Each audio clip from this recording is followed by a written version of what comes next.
मुकद्दस Bible में कहा गया है, कब बोलना और कब चुप रहना है इसका एक वक्त होता है। तजादिस्तान की सियासत में लोग एक तरफ की लंबी चुप और दूसरी तरफ की मुसलसल आतिश बयानी से हैरान और परेशान हैं। 3 दफा वजीर आजम का ओहदा पाने वाले और सबसे ज्यादा सियासी तजुर्बा रखने वाले नवाज शरीफ ने मुसलसल चुप का रोजा रखा हुआ है। हर कोई टामक टुइयां मारता है कि वो दरअसल क्या सोच रहे हैं। दूसरी तरफ जेल में कैद साबिक वजीर आजम इमरान खान हर रोज मुसलसल आतिश बयानी करते हैं। दिलचस्प पहलू यह है कि हर बयान पहले से थोड़ा मुख्तलिफ होता है, जिससे कंफ्यूजन में बतदरीज इजाफा हो रहा है। आइए आज जायजा लें कि दो बड़ी जमातों के रहनुमाओं का ये रवैया क्यों है और इससे सियासत पर क्या असरात मुरतब हो रहे हैं। लेकिन इससे पहले सबसे बड़ी खबर, आईएमएफ की जानिब से पाकिस्तान को पैकेज देने पर बात होनी चाहिए। अगर इस खबर के सिर्फ सियासी पहलू को देखें तो मुक्तदरा और शहबाज शरीफ हुकूमत को बहुत बड़ी कामयाबी मिली है और तहरीक इंसाफ और इसके हामियों की पेशगोइयों, तज्जियों और कोशिशों को खौफनाक शिकस्त हुई है। तहरीक इंसाफ से वाबस्ता हर दानिशमंद का 8 फरवरी के पहले से लेकर आज तक मुसलसल ये तज्जिया रहा है कि ये हुकूमत खराब मईशत की वजह से चल नहीं सकेगी, कोई इदारा इसे कर्ज नहीं देगा और यूं हुकूमत मईशत की तबाही की वजह से घर चली जाएगी और यूं फिर से इक्तदार तहरीक इंसाफ को मिलेगा जो मुल्क को मुआशी बेहतरी की तरफ ले जाएगी। तहरीक इंसाफ का मफरूजों पर कायम ये बयानिया गलत साबित हो रहा है। आईएमएफ के टीके से हुकूमत चल पड़ी है, अब सिस्टम काम करना शुरू कर देगा। मशहूर अमरीकी सहाफी रॉन सस्किंड ने अपनी किताब वे ऑफ द वर्ल्ड में लिखा है कि अमरीकी नायब सदर डिक चेनी ने उसूल पसंदी को छोड़कर अमलियत पसंदी को तरजीह दी, वादे के बावजूद बेनजीर भुट्टो का साथ ना दिया, जबकि जनरल मुशर्रफ की ताकत को मानते हुए इसका साथ दिया। अभी यही सूरत हाल है। आलमी इदारे इखलाकी उसूलों पर नहीं अमलियत पर चलते हैं। क्या आईएमएफ ने तहरीक इंसाफ की जानिब से कर्ज देते हुए शर्त लगाने की जो बात की थी किसी ने सुनी?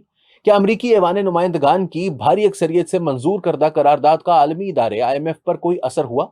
नहीं। आज की दुनिया इखलाकी उसूलों पर उस्तवार नहीं, आज भी अमलियत पसंदी ही का राज है, वगरना गजा में जो कुछ हो रहा है क्या यह मुमकिन था? आज के मौजू की तरफ वापस चलते हुए मुझे सूफी दानिश्वर अशफाक अहमद के साथ किया गया एक इंटरव्यू याद आ रहा है।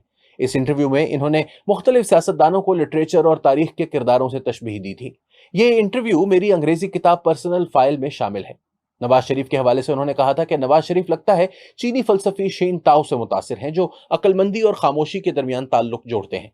शायद इसीलिए मिस्टर नवाज शरीफ पाकिस्तानी सियासत के मिस्टर चुप हैं। वो लंबे लंबे वक्फे खामोश रहते हैं, बोले भी तो बहुत कम बोलते हैं। इस मुस्बत खामोशी या मनफी गूंगेपन से इनकी सियासत पर सेहतमंद और नुकसानदेह दोनों तरह के असरात मुरतब हुए हैं। थॉमस कार्लाइल के बकौल खामोशी अल्फाज से कहीं ज्यादा बुलंद होती है। नवाज शरीफ अपनी इस खामोशी की पनाह लेकर बहुत से बहरानों और बहुत सारे फिक्री तजादात को अबूर कर लेते हैं। जनरल ज़ियाउल हक के बारे में इनकी खामोशी की वजह से इन्हें जमहूरियत के चैंपियन बनने में कोई दुश्वारी ना हुई, वगरना कहाँ एक आमिर की हमराही और कहाँ जमहूरियत के नारे। मगर नवाज शरीफ अपनी चुप से इन खतरनाक घाटियों तक से गुजर जाते हैं। आजकल वो मुक्तदरा के साथ हैं, जबकि माजी में वो इसी मुक्तदरा के किरदार के सबसे बड़े नाकिद रहे हैं। अपनी पॉलिसी में तब्दीली के बारे में वो आज तक एक लफ्ज नहीं बोले। शायद वो समझते हैं कि खामोशी ही इनकी कामयाब पॉलिसी है और वो अपनी पार्टी के अमल को ही अपने सियासी बयानिए का मुतबादिल समझते हैं।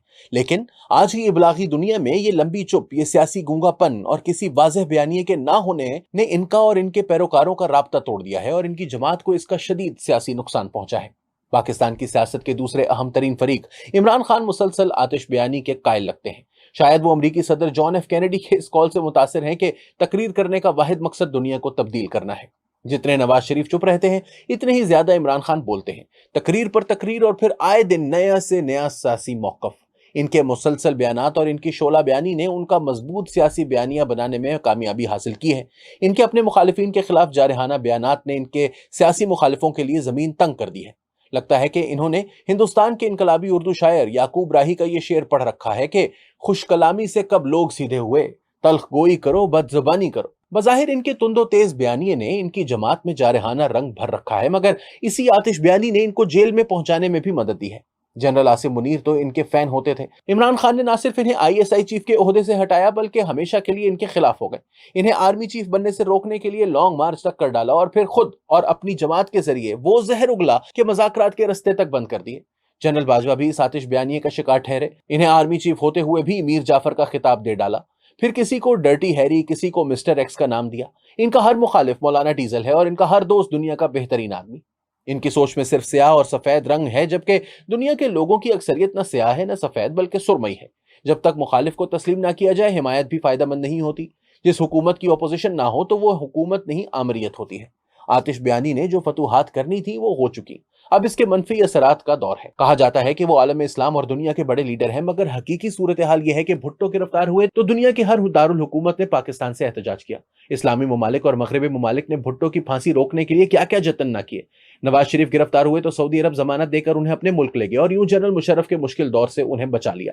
بے نظیر بھٹو کے لیے بھی دنیا کے ہر ملک سے آواز اٹھتی تھی۔ آصف زرداری کے لیے بھی خلیجی ممالک سے دباؤ پڑتا رہا ہے، مگر عمران خان کی حمایت میں ایسی سفارتی سرگرمیاں نہ کسی اسلامی ملک نے دکھائی، نہ ہی کسی مغربی ملک نے۔ اگر ان کے حق میں کوئی آوازیں آ بھی رہی ہیں تو وہ ان کی دوستی اور محبت سے زیادہ انسانی حقوق کی بحالی کی ہیں۔ گویا بین الاقوامی طور پر عمران خان کے لیے کسی بھی ایک بھی ملک سے ان کی ذاتی ہمدردی میں آواز نہیں آئی۔ تحریک انصاف اور عمران خان کو اپنی اس بین الاقوامی تنہائی پر ضرور غور کرنا چاہیے، وگرنہ تو مشرف کی اقتدار سے علیحدگی کے بعد ان کی مدد کے لیے بھی سعودی عرب، دبئی اور امریکہ آ گئے تھے۔ مسلسل آتش بیانی کی حکمت عملی اختیار کرنے والی تحریک انصاف کو تلخ حقائق کی ایک سخت خوراک بطور دوا لینے کی ضرورت ہے، تاکہ وہ افسانوں اور خواہشوں کی دنیا سے باہر آئے۔